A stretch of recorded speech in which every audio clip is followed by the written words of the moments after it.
అద్దె వాహన బకాయిలు గత 2 సంవత్సరాల నుంచి గవర్నమెంట్ చెల్లించడం లేదు.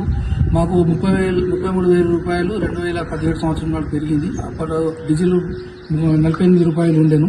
ఇప్పటి వరకు డీజిల్ రేటు 105 రూపాయలు అయింది. ఇప్పటికి కూడా అదే బకాయిలు మాకు చెల్లిస్తున్నారు.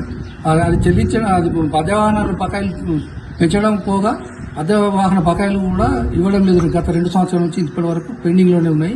ఎవరికి ప్రయాణంలో కంప్లైంట్ చేసినా కూడా ఎవరు స్పందించడం లేదు. దీనికి మరి ఇంకేం చేయడం అనేది తెలియడం లేదు. అందుకోసమే మేము సమ్మె దిగాము. సమ్మె చేయడం జరుగుతుంది.